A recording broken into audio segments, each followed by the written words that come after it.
Hey everyone, my name is David Dunsky, and I'm excited to talk today about gravitational wave gastronomy. So this is some recent work done with Anish Ghoshal, Hitoshi Murayama, Yukisa Kakihara, and Graham White. And this will be on the archive very soon, so please stay tuned. So you may be asking, what in the world is gravitational wave gastronomy? So you can't find the definition in the PDG or the dictionary, so we have to come up with a few of our own. So first, it's a savory variation of gravitational wave astronomy. More concretely, it's a search for gravitational wave signatures from the eating of one topological defect by another.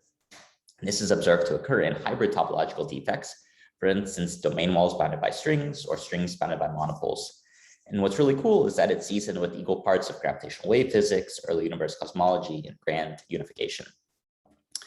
So for the beginning of this talk, I'll discuss how gravitational waves can be used as probes of the early universe and the relationship to grand unified theories or GUTs. For the entree, for the main part of the talk, I will discuss the dynamics and the gravitational wave signatures from these hybrid topological defects, in particular, walls bounded by strings. So to understand the dynamics and the gravitational wave signatures of some of these other hybrid topological defects, please take a look at our paper coming out soon, or stay tuned for the discussion section of this workshop. And then last, for dessert, for the conclusion, I'll talk about the outlook for distinguishing gut symmetry breaking chains by these gravitational wave gastronomy signatures. So what's so cool about gravitational waves is that they are excellent probes of the early universe. This is a contrast to, for instance, electromagnetic radiation, which is opaque to temperatures above roughly an electron volt recombination scales. So for instance, at temperatures much higher than electron volt, if there is some source of gravitational waves, those gravitational waves can travel unimpeded, unabsorbed by the primordial plasma, and it can be detected today. And potentially these temperatures can be at energies much higher than collider scales today. And so we can use potentially gravitational waves as probes of high energy physics far beyond the scale of present day colliders, which is really pretty cool. So the key thing is that you need a source of gravitational waves in the early universe. And this is where grand unified theories come in. So we think that the true symmetries of nature are restored at high temperatures in the early universe. And as the universe expands and cools, these gauge symmetries describing nature will break from G all the way down to the standard model. So this is in contrast to colliders, of course, where we start at low energies, and we try and work our way up to determine these higher gauge groups. So when these gauge groups break, oftentimes they'll leave behind topological defects if there's a non-trivial vacuum manifold, as described by this homotopy group. So for D equals 0, you can get monopoles to form. When D equals 1, you get cosmic strings forming. And when D equals 2, you get domain walls forming. So the key thing is that these topological defects are very massive and can oftentimes accelerate to relativistic speed. And those two ingredients are perfect for producing gravitational waves. So these defects can be a source of gravitational waves, and they're related to grand unified theories. So together, understanding the gravitational wave signatures of these defects can help us understand the grand unified theories of nature. So for many of these chains, you can actually get strings bounded to monopoles or walls bounded to strings. So the first scenario where you get strings bounded by monopoles often occurs, for instance, in the following scenario, where you have some gauge group G gets broken down to some gauge group H with an extra U1 factor, which will give you monopoles. If this same U1 is later broken, then what happens is that these magnetic fields of these monopoles will get squeezed into flux tubes connecting monopole and anti-monopole pairs. And these flux tubes are the strings. You can also get, for instance, these walls bounded by strings in the following scenario. This is typically what happens is that you have some gauge group G gets broken down to some gauge group H with some discrete symmetry, which will give you strings. If this same discrete symmetry is later broken, you will get walls, and these walls will attach to the strings in a similar manner to the monopoles in the string case. So what happens is that this tension force of the string on the monopoles or the wall on the string, in the latter or this case or that case, will give you relativistic oscillations of these defects and will give you gravitational wave signatures. In fact, typically these defects will decay via gravitational radiation, and those can be used to infer information about, of course, these defects and the symmetry breaking scales as we just discussed. And since the frequency of emission is typically set by the inverse scale size of the system, which can occur at very early times in the universe, that means that the frequency of emission can be very high. In fact, these emission frequencies are often perfect examples of ultra-high frequency gravitational waves. And so this is a really good environment for this workshop to discuss these signals. So here's just a brief overview of a few symmetry breaking chains from SO10 down to the standard model that can produce these hybrid topological defects.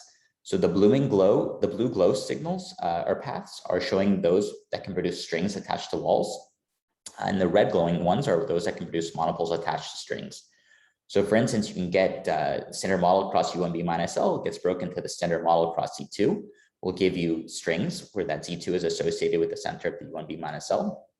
And if that Z2 is later broken to the standard model, you can get walls which will attach to the strings.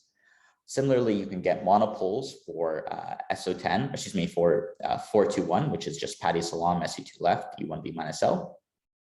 To GSM cross U1b minus L. And when this U1b minus L is broken, you can get strings attached to those monopoles. So there are many different chains that you can have these hybrid defects, and these defects can then be used, or the gravitational wave signatures of these defects can be used to potentially infer which chain SO10 went down to the standard model, or other grand unified theories went down to the standard model. So there's really cool is that there's basically a 4-course menu of gastronomy signals, depending on when inflation occurs and whether it's monopoles attached to strings or strings attached to walls. So the first scenario is monopoles eating strings, which is the nucleation case. And so this has been discussed, the gravitational wave signature has been discussed by some of my collaborators, as well as more rigorously by Valerie and collaborators more recently.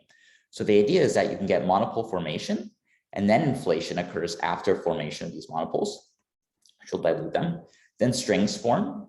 And what happens is you can wait and wait and wait. These strings will generally grow. And the nucleation rate will actually increase in time. And it eventually becomes energetically favorable for string mass to be lost and converted to actually to two monopoles, a monopole-anti-monopole pair. And this is a tunneling and nucleation process. So what happens is that the string mass rest mass will be converted to monopole kinetic energy. And these beads will oscillate relativistically in decay and produce a gravitational wave signal. The other scenario with strings and monopoles is the following: is where strings actually eat the monopoles, and the same chains as before, but it just depends on when inflation occurs relative to the monopole formation.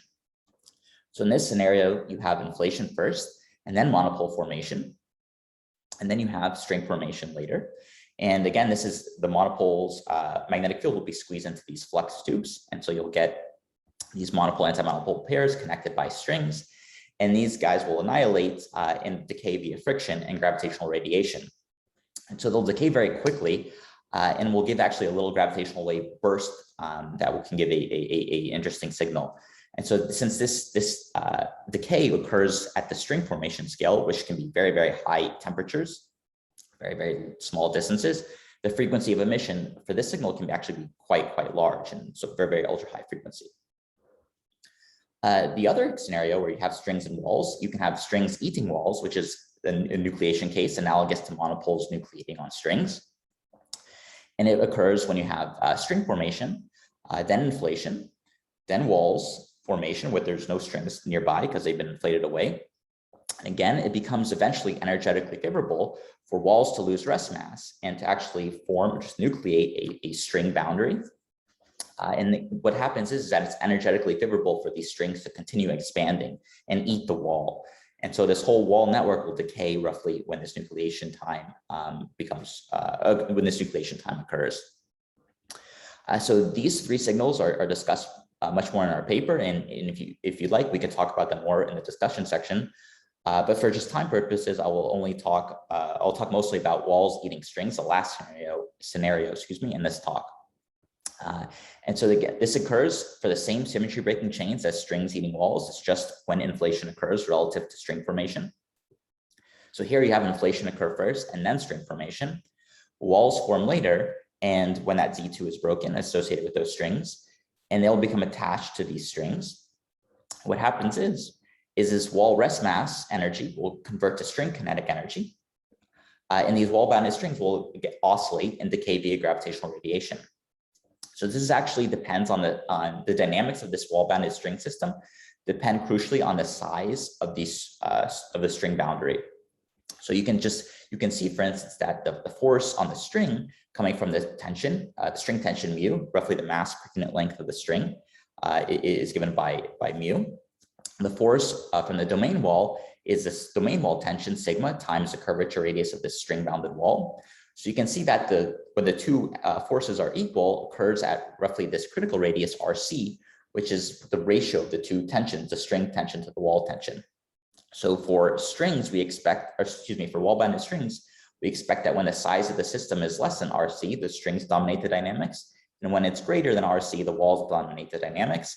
And that effectively bifurcation of the dynamics by the size of this wall-bounded string system can give rise to very interesting signals. And so in fact, this is what we do. We actually more rigorously calculate this with the Nambu-Goto action of the string and the wall system, where we identify the boundary of the wall with the string radius. And for circular wall-bounded strings, we can solve this actually numerically, as shown by this plot over here. So the y-axis is the radius of the string-bounded wall as divided by the critical radius as a function as we evolve in time. So the dashed contour shows just the pure string limit, which just oscillate with an RMS velocity squared of 1/2, which is just a standard string result. However, if the strings actually grow in size and become closer to RC or even greater, this critical radius, the walls will actually start dominating the dynamics, as shown by the solid contours. So you can see the RMS velocity of the string boundary is growing and becomes more and more relativistic as the string loop grows in size. So we can take this Nambu-Goto equation of motion, and we can use that to understand the dynamics or the evolution of the wall string system. So we follow a very similar recipe to just a standard string cosmology, where we look at, for instance, the subhorizon string wall system first.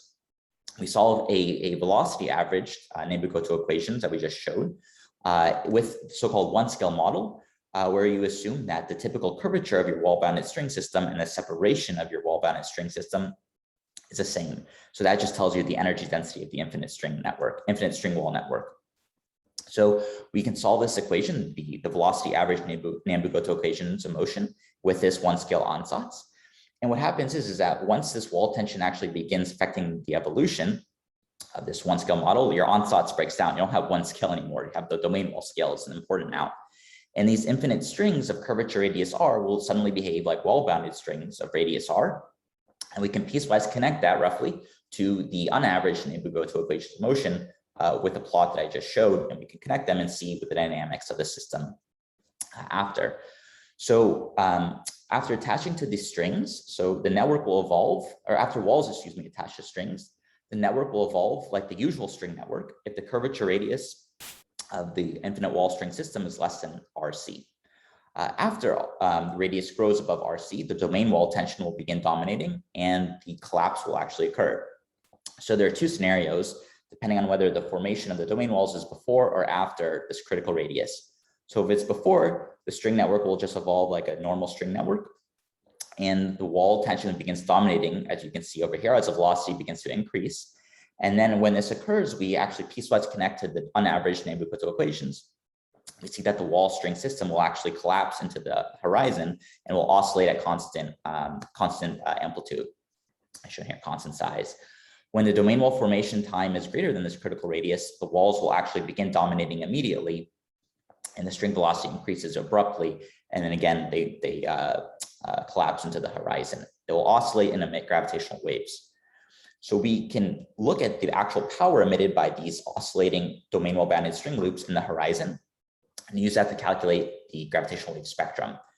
So from the just naive quadrupole moment, the naive quadrupole formula, we expect that the power emitted in strings is roughly g mu squared, and that in walls is g sigma times the mass of the wall. So you can just compare the two, and you can show that the power in the wall is expected to dominate the power emitted in the string when R, the size of the wall string system, is greater than RC. However, just like the monopole string system, where the strings convert the rest mass to monopole kinetic energy, we see that the walls convert the rest mass to string kinetic energy, and it's the strings actually which are doing most of the gravitational wave emission. So what we actually had to do is calculate more rigorously the power emitted in the gravitation in a relativistic string that's attached to this wall. with the Weinberg equation. And what we can show is actually the power emitted over g mu squared agrees very well with a standard string result in the limit where the string wall system is much less than this critical radius. And when the radius is much greater than this critical radius, beautifully it goes to the g sigma m limit from the quadrupole estimate. So we can take this power emitted and we can plug that into effectively the energy density emitted as a function of time per unit frequency. And we can evolve that, as shown here, to calculate the spectrum. And we show the plot of the gravitational wave spectrum for a wall-bounded string system with fixed mu, 10 to the 12 GeV all squared, and a variety of V sigma, where V sigma is roughly 1/3 of the domain wall tension. So for these color contours here, the domain wall formation time is below the critical radius. And so the whole wall network will just collapse actually, roughly at the time of the critical radius without any enhanced signal. What happens actually here is that for relatively close wall and string tension scales, that the walls will actually dominate the dynamics at formation. This is T star equals T domain wall. And the domain wall bounded string pieces that enter the horizon are very large, and they can be much longer lived than the typical string loops, and they will decay with an enhanced abundance. And so this actually can give rise to an enhanced signal with compared to the typical string spectrum. And we see that this actually occurs at very high frequencies because it decays in the very, very early universe. So I'll quickly just summarize the different spectra that we can get. I didn't talk about these other three, but again, we can talk more about them during the workshop or stay tuned for our paper. But the idea is that we actually have unique IR and UV spectral shapes for the different gastronomy signals, depending on the nucleation of the strings, or nucleation of the strings or nucleation of the monopoles on the strings, or whether the strings actually will eat the monopole and we can get a burst. In those cases, we can actually get very, very high frequency signals. And so it'd be very interesting to discuss how we can actually detect some of these very high frequency sources. So just real quickly, in conclusion, we see that gravitational waves provide really an amazing view into the early universe and high energy physics, and that these gut symmetry breaking chains with hybrid defects can produce unique gravitational wave fingerprints upon being eaten. So these signatures may allow us to understand the universe at a fundamental level. So please stay tuned for more gravitational wave gastronomy in our upcoming paper, and keep a good appetite for it. So thank you.